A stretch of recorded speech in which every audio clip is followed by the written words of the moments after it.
Thank you for being here. I'm Julian Vergel de Dios. I'm the co-founder and CTO of Heirloom. And first thing I want to do is apologize to anybody who saw this picture on the website and was expecting to see a glorious mustache. It met its unfortunate demise a couple years ago. I do still have my quarantine hair, though, so hopefully that's a suitable consolation prize. I want to start by telling you a little bit about myself. So I got my start in cryptocurrencies in 2014. I was the founding engineer of a company called Gem. We were working on hierarchical deterministic wallets and APIs to make them easier to use.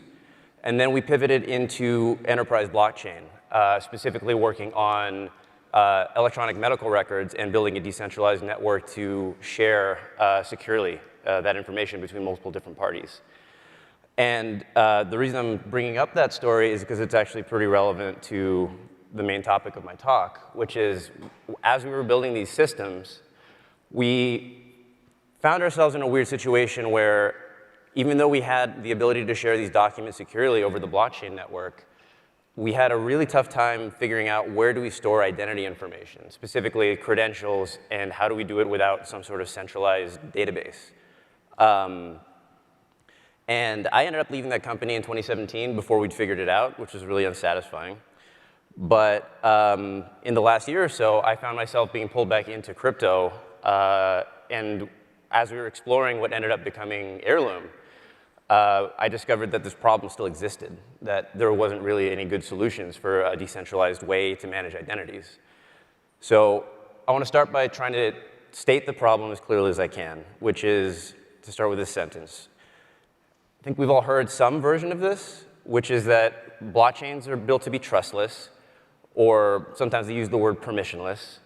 And in a nutshell, it's that if any of the blockchains that we're talking about today, so XRPL, Bitcoin, Ethereum, with any of them, you can spin up an address, jump onto the network, and just start transacting. No one can tell you you can't do that. No one can kick you off. You don't need to ask permission from anybody to do it. So if you go further back in history as well, the early days of the internet and the web were built similarly. So the protocols that run those, TCP/IP, HTTP, DNS, those are all largely permissionless protocols as well. And they promoted interoperability and free flow of information. And probably most importantly, they gave us mechanisms for circumventing gatekeepers for a lot of the ecosystems that existed at the time. So looking at things like publishing or finance or other media like television, most normal individuals were relegated to being passive consumers. And if you wanted to create, if you wanted to share your ideas, you usually had to beg these gatekeepers for access to the distribution channels. So with the internet and the web, it broke that paradigm with a permissionless ecosystem. So while blockchains and to a large extent the internet and the web were permissionless, human relationships and the way that we form them are not trustless or permissionless. And what ended up happening is because the protocols that I described, either for blockchains or for the internet, have no opinion on how we form those connections with each other for the purposes of trust and relationship. What ended up happening was that the decisions about how that ends up being implemented is left into the hands of a small number of people at very large companies. So as an individual user, I end up having to trust them even if I don't.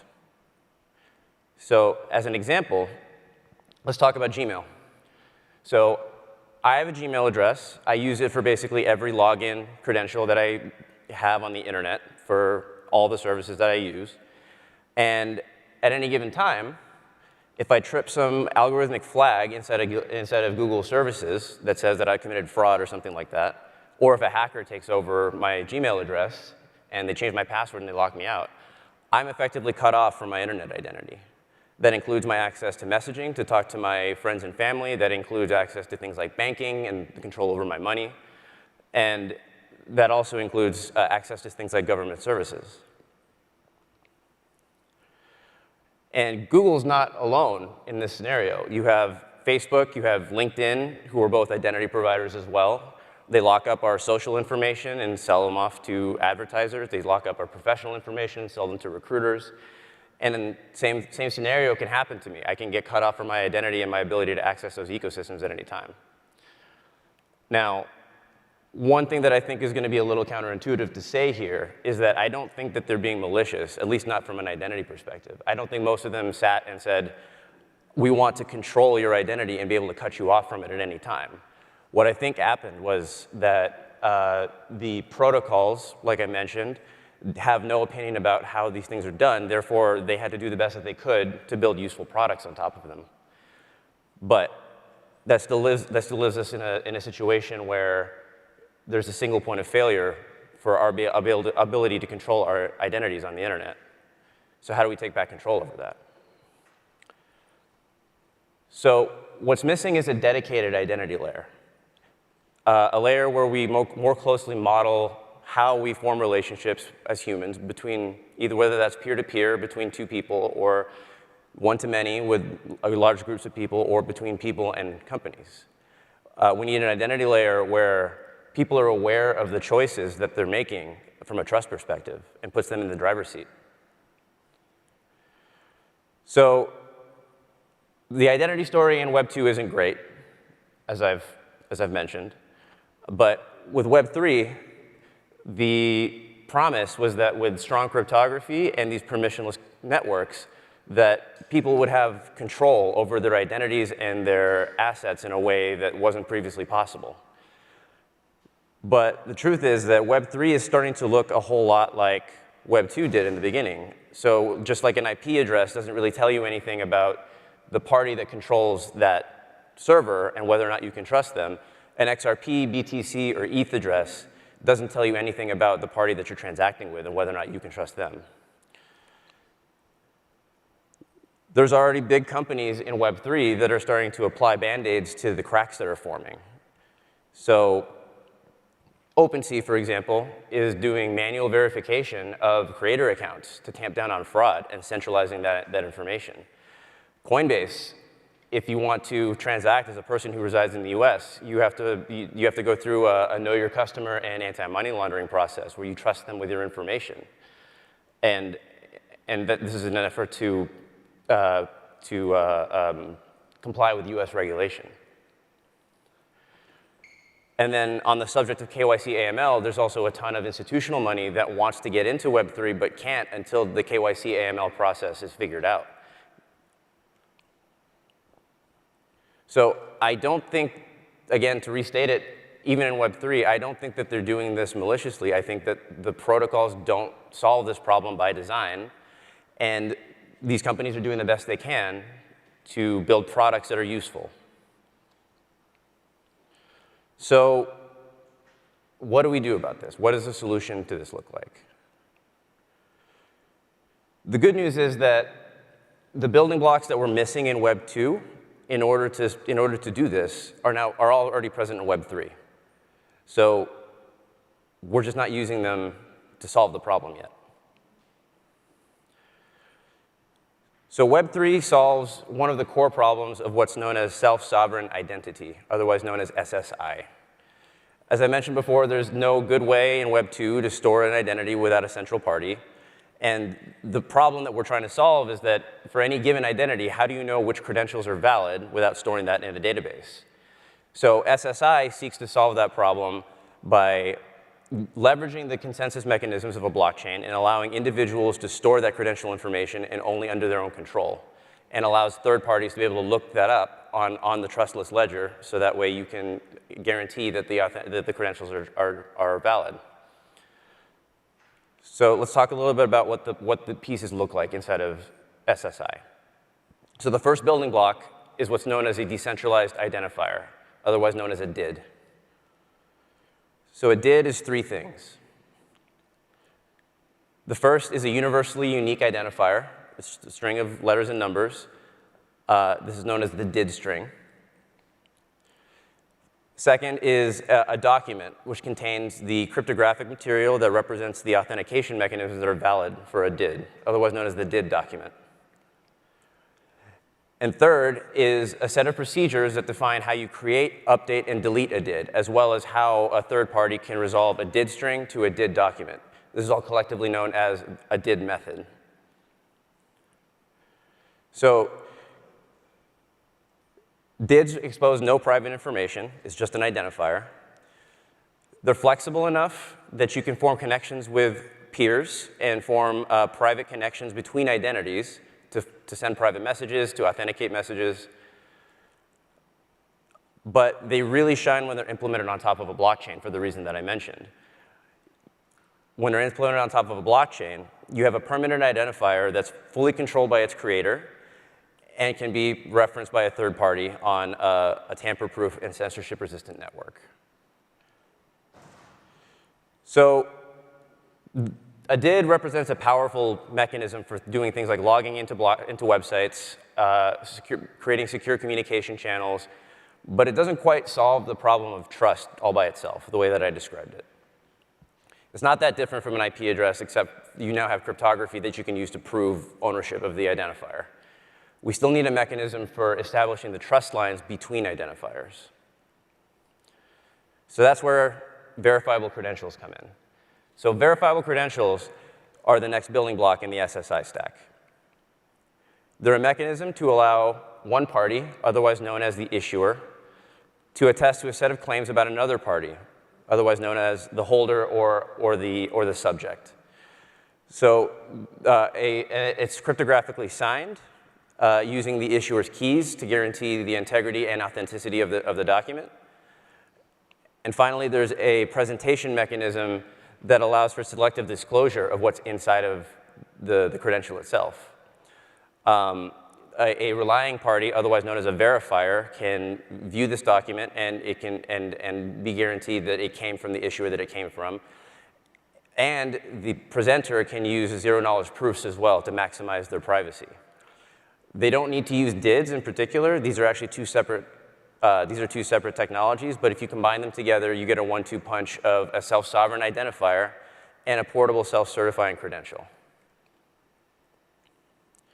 So those are two pretty abstract concepts. Let's talk about how this would work in practice.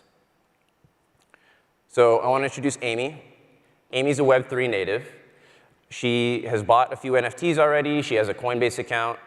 She's staked coins in DeFi. She's heard that there's a bank called Big Bank that has just launched a new liquidity pool that she wants to participate in. So Big Bank's a US company, and Amy is a US person, so therefore they're subject to KYC AML requirements by the US government. With SSI, though, what Amy can do is establish an identity directly on the underlying blockchain. And the way she does that is she sets up an identity wallet, which is a piece of software that you can download onto your phone or onto your laptop that knows how to generate keys, knows how to compose a DID document, and knows how to register that identity directly on the network. Before she is able to transact with the liquidity pool smart contract must see a verifiable credential that includes an issuer DID that is in an allow list. So Big Bank can choose a certain number of companies that they trust to do their KYC AML processes. So in this particular example, we're going to say that Big Bank has chosen Clearances R Us LLC, Discount KYC Inc., and Trusted Partnerships. So Amy has already had a bad experience with Clearances R Us. They have kind of a janky website. They don't really do a good job of disclosing what they're going to do with your data once you've passed their processes. Discount KYC Inc. had news of a breach a few weeks ago, so she's a little skeeved out by them. So she decides to go with Trusted Partnerships. So Trusted Partnerships is going to do their standard KYC process with Amy. She's going to submit some documents. They're going to do due diligence.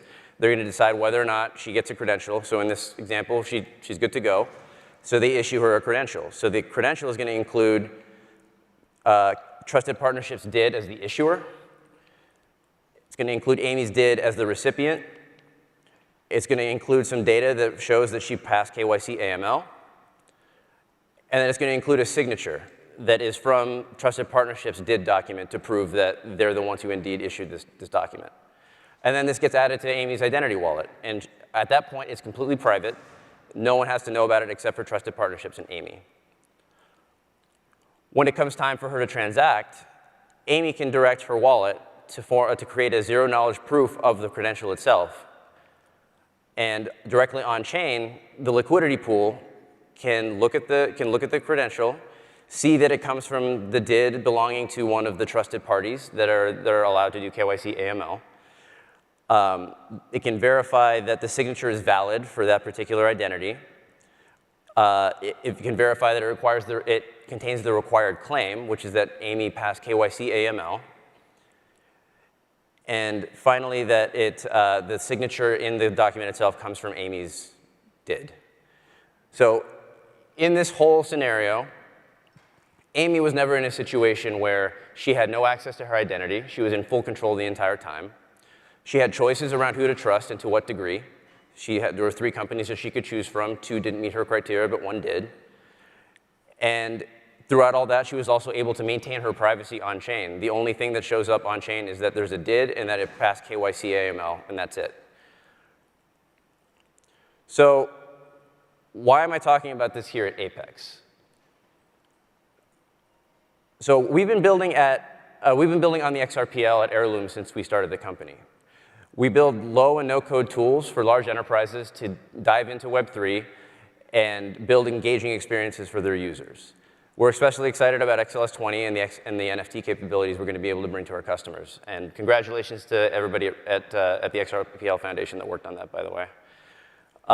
But this question of identity keeps coming up as we're building for our customers. How do you know whether the issuer of an NFT is genuine?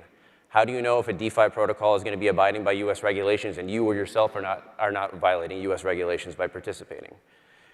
And there's no widely adopted chains that currently implement SSI features as a first-level primitive. And most crucially, XRPL currently doesn't support SSI. But we think that this is a really good opportunity for XRPL to take the lead here because there isn't really a clear winner right now. They can be the pioneers for identity for both Web 2 and for Web 3. At Heirloom, we're working on draft specifications to see what this could look like as a new proposal for the XRPL. But we can't do it alone, and nor should we. Should be a community-driven effort. So I'm going to give you 3 things that I think you can do to help push this forward. The first is to push for adoption of SSI features in XRPL. Submit a spec, submit a pull request that actually implements some code, and participate in the community discussion around it. The second is, if you're building products on XRPL, start thinking about SSI and how that might apply to your users and to your business and how you can benefit from it, and then start building towards those goals. And finally, we'll be here for the rest of the conference. I'm here. My co-founder Nick's in the audience as well. Come find us if you're curious about this and you want to hear what we're doing, or join us on our Discord. Thank you.